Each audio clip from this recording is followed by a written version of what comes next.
Bismillahirrahmanirrahim. Assalamualaikum warahmatullahi wabarakatuh. Perkenalkan, nama saya Siti Masrurah dari Politeknik Piksi Unpad Serang, Prodi Akuntansi kelas 20C, akan menjelaskan sedikit tentang aspek berbahasa Indonesia untuk memenuhi kegiatan ujian tengah semester pada mata kuliah Bahasa Indonesia. Silakan disimak. Baiklah, saya akan menjelaskan sedikit tentang aspek berbahasa Indonesia di perguruan tinggi. Bahasa merupakan alat komunikasi untuk menyampaikan suatu gagasan, pesan, dan informasi yang tertanam dalam pikiran kita. Media penyampaiannya bisa melalui lisan ataupun tulisan. Bahasa juga memiliki peran sentral demi terciptanya masyarakat yang santun dan beradab. Santun atau tidaknya seseorang itu ditentukan oleh sikap berbahasanya yang meliputi nada dan makna yang disampaikan.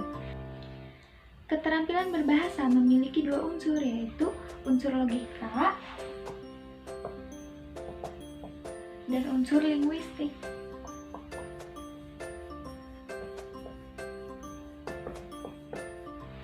Berbeda dengan keterampilan berpikir yang hanya memiliki satu unsur, yaitu unsur logika.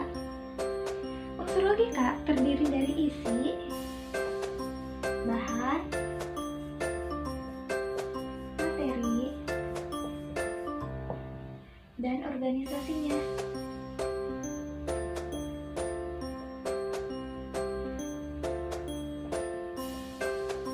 Sedangkan unsur linguistik terdiri dari diksi, pembentukan kata,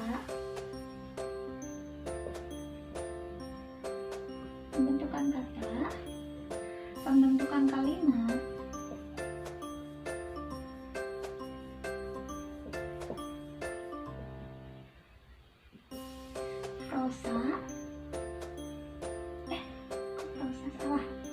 fenologi, yaitu bunyi bahasa,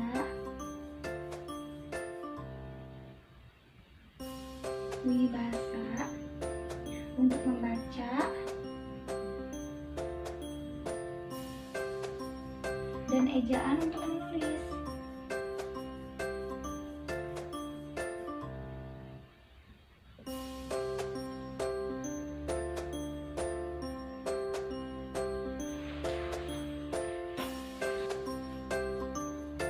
Setiap orang memiliki kemampuan berpikir dengan baik, namun tidak semua orang memiliki kemampuan berbahasa dengan baik.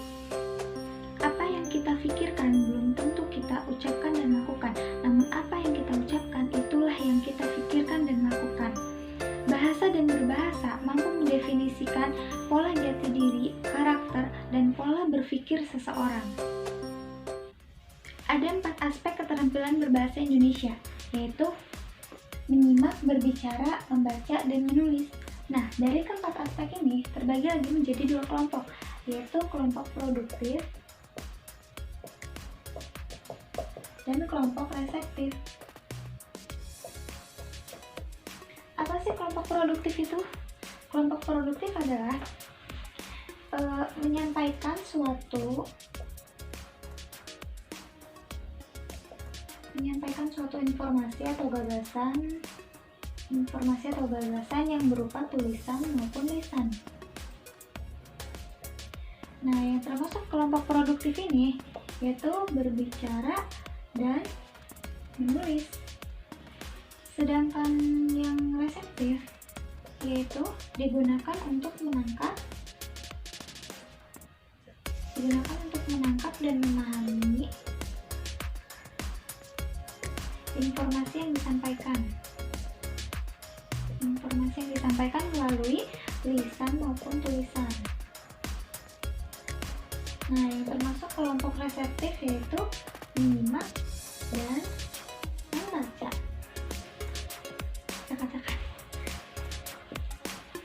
Nah, saya akan menjelaskan sedikit tentang keempatnya ini, yaitu menyimak, berbicara, membaca, dan menulis.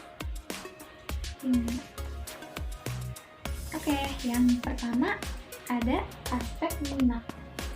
Keterampilan yang paling mendasar ialah aspek menyimak.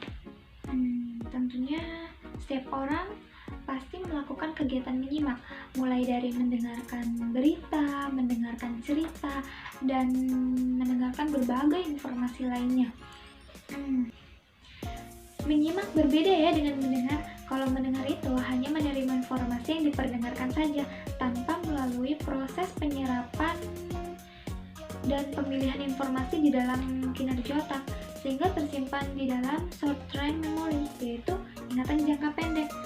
Istilah mendengar itu kayak masuk telinga kanan, keluar telinga kiri, baru aja diomong udah bilang lagi gitu. Kalau menyimak itu adanya sebuah proses penyerapan dan pemilihan informasi di dalam kinerja otak, sehingga tersimpan di dalam long term memory, yaitu ingatan jangka panjang. Nah, untuk melatih keterampilan menyimak ini, kita juga bisa sering-sering menyimak dan mendengarkan diskusi. Misalnya, saat teman kita presentasi di depan, kita tuh harus menyimak ya teman, harus menyimak, harus mendengarkan dengan baik, menyimak dengan baik. Jangan malah kita tuh ngobrol sendiri, asik sendiri. Semakin kita fokus menyimak, maka keterampilan berbahasa kita semakin baik. Yang kedua, ada aspek berbicara, di mana keterampilan berbicara ini pada umumnya dapat dilakukan oleh semua orang, tetapi berbicara yang tampil hanya sebagian orang saja yang mampu melakukannya. Berbicara secara umum dapat diartikan suatu penyampaian maksud, yaitu ide, pikiran, ataupun isi hati seseorang kepada orang lain secara lisan, sehingga maksud tersebut bisa dipahami oleh orang tersebut, maksudnya oleh orang lain. Nah, yang ketiga ada aspek membaca. Pusat pemerolehan dari berbagai pengetahuan, keterampilan dan menyimak, berbicara dan menulis, yaitu membaca. Aktivitas membaca sama halnya dengan pemerolehan. Apa yang kita ketahui adalah dari apa yang telah kita baca.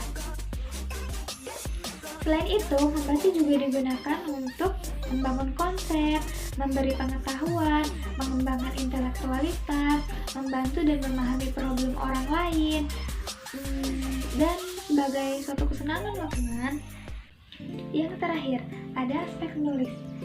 Menulis merupakan aspek keterampilan berbahasa yang bersifat produktif.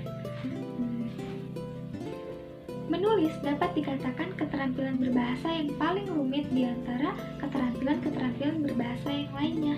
Ini karena menulis bukan hanya sekedar menyalin kata-kata dan kalimat-kalimat, melainkan juga menuangkan dan mengembangkan pikiran-pikiran kita dalam suatu struktur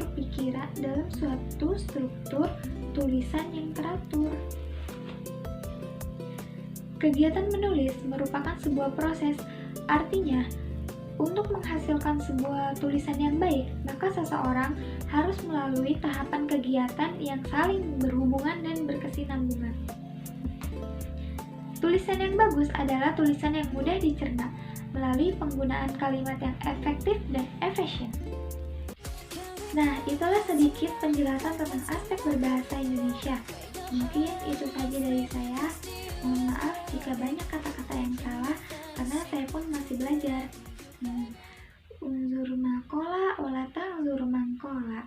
Wassalamualaikum warahmatullahi wabarakatuh. Sampai jumpa lagi.